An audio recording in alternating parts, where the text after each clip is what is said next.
Hi everyone and welcome back to my channel. So in today's video I'm going to show you how to make this different design on a normal round macrame coaster that you've probably seen everywhere. This is just a slightly different take on the design and kind of leaves you with this unique fan looking type coaster.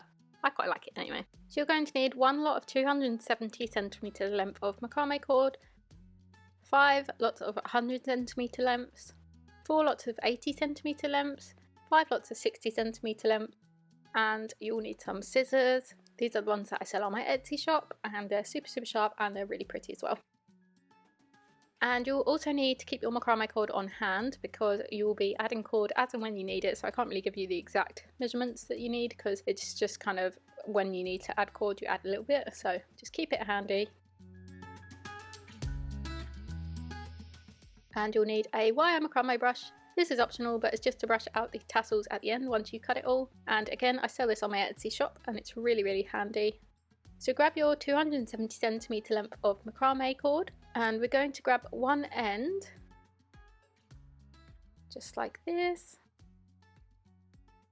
So you can see I've got the bulk of the macrame cord on my left and we're going to just grab this end, we're going to flip it over itself like this to create this loop. Just like that, so nice and easy. And then we're going to leave out a tiny little tail down to the bottom and then you've got the rest of the cord on the left. I'm grabbing my 5 lots of 100cm cords and we're going to take one and we're going to fold it in half and place it underneath the cord where the cord doubles over like that. We're going to place it underneath and then we're going to bring the 2 cords here through the loop that we've made. This is called a cow hitch knot, so it's just a reverse lark's head knot and it's one of the easiest macrame knots you can learn. So I'm going to grab another cord and do the exact same. So pass the loop underneath and then bring the 2 cords through the loop that we created. And then just pull that to tighten it and repeat with the remaining cords. So we're not attaching all 5 here, we're just attaching 4 cords. So you can see here I've only got 4. And we're keeping this one out, so just attach 4 of them for the time being. Now we're going to pull on the long length of cord here, not on the short tail. Just pull that and you'll see the loop will start to close.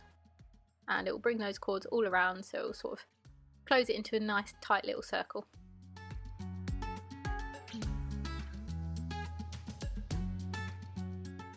So as we have 4 cords and we're going to start off by kind of creating a square in the middle.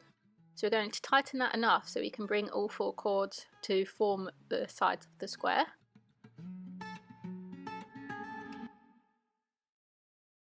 Just like this, so you can see we've got 2 cords opposite each other and then the other 2 are opposite those as well, so it kind of makes this square shape.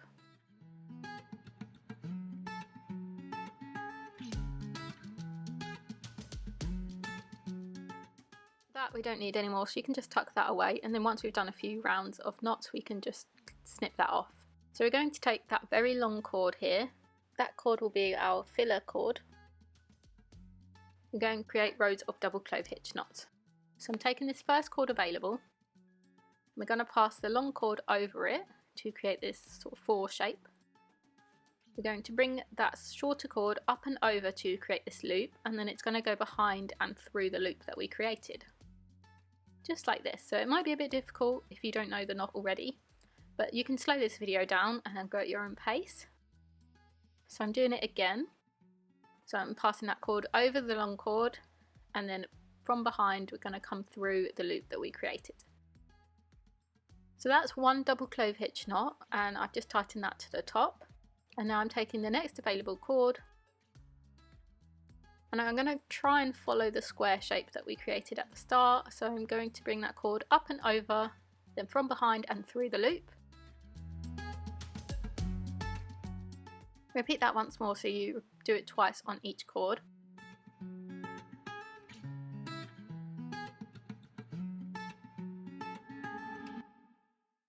So now you can kind of see that it's a bit of a stretch for the next cord. So this is when we're going to add in our last 100cm length of cord. So we're going to do the exact same reverse lark's head knot, but we're just attaching it onto the long cord that we have. and sliding that to the top, and you'll see it looks exactly the same as the double clove hitch knots, and it will blend in seamlessly. So that's how you can fill in a gap, and we'll be doing a lot more of that later on. So I'm just making sure that's nice and neat, and I'm trying to follow the sharp corners. I'm taking the next available cord, and again we're going to create a double clove hitch knot. So again, up, over, behind and through the loop, and repeat that twice with each cord. So every time I make a knot, I'm making sure it's nice and tight and snug against the last knot, but I'm also trying to, again, follow that square shape from the very first cords that we added.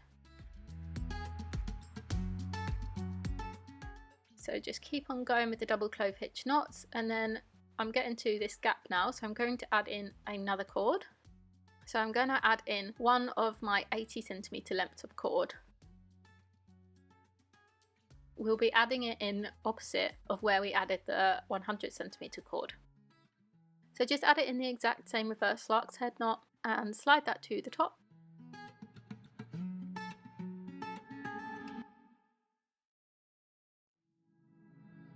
So you can kind of get the gist, we just add in cords as and when we need them, but I tried to keep it so if I added a cord in one corner, I try and add a cord in the opposite corner just to keep the sides kind of the same length.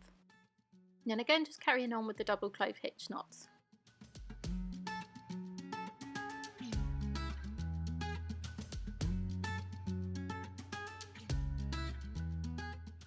But you see, now that the side's longer, I need to add in another cord to stretch over to the next cord. I'm going to grab another 80cm length of cord, and we're going to add that on and slide that to the top, and then I'm going to turn it and start on the next line, all while trying to keep that square shape at the start as well.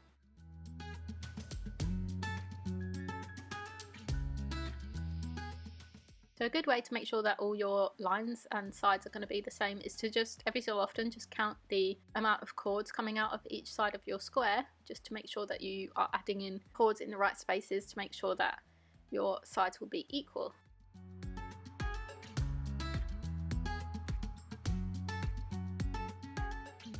So you can see now I've got another gap, so I'm going to add in another 80cm length. And then I'm going to carry on. You can see here I'm just kind of adjusting it to make sure I'm still trying to keep that square shape. It does get a bit harder towards the end to keep that nice square shape. So just keep going with the double clove hitch knots and adding in cords when you need it, and then once your 80cm cords are up, you can start adding in the 60cm lengths of cord, and once you're finished with all them, just add in cords as and when you need it. So you can see here the square's getting quite big, and we're starting to form these gaps on the corners, which is absolutely fine, that's what we're aiming for. So now we can go ahead and snip off that short tail that's at the back. Just get it out of the way, and then we won't accidentally confuse it with another cord. So here you see me adding in another cord. I think this is my last 80cm length. Just like that, and then I'm going to go ahead and carry on. So it is very repetitive, but it's kind of a nice repetitive because you know what's coming, you know how to do it, and it just gets easier with time. So keep on going, adding in all your cords just like this, and then making sure that you sort of have the same amount of cords on each side like I'm doing here. I'm just doing a quick little count. So now I'm going to add in a cord for this one, and then I'll be adding in a cord on the opposite side when I get to it.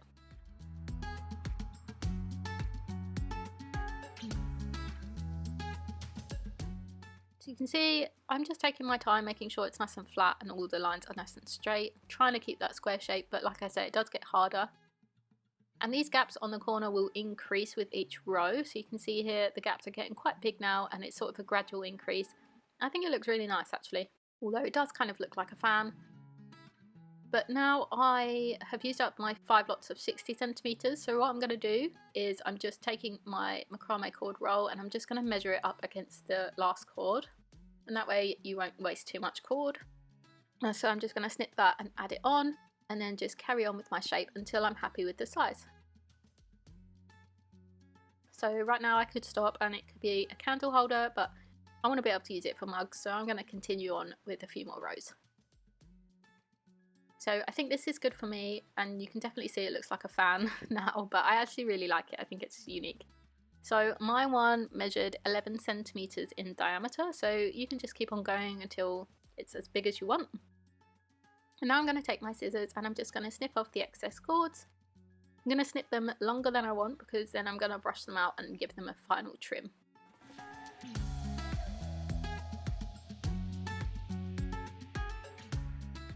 And don't forget, you can always keep these scrap cords because there's so many things you can make with them and techniques you can use. So as always, I'll leave my scrap cord playlist here.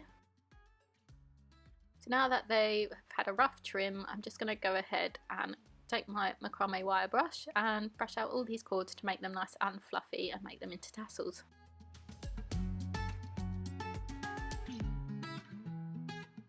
Make sure to flip it over and to brush from the underneath as well, just to make sure that all the cords are thoroughly brushed through. And just like that, I'm going to grab my scissors and give it one last final trim. So the length is entirely up to you. I think mine was probably about 1 centimetre length. And then I'm just going to fluff it all out, make sure that I cut all the cords and there's no random long ones in there. And then that's it, complete. You can now go make yourself a well-earned cup of tea or coffee and enjoy your coaster. So you can see it kind of starts off as a square and then it gets a bit more round, but with these gaps it makes this really pretty design. You could use it as a plant stand as well, a little plant coaster. Just make sure obviously your plants are in a outer pot so it doesn't get any water damage.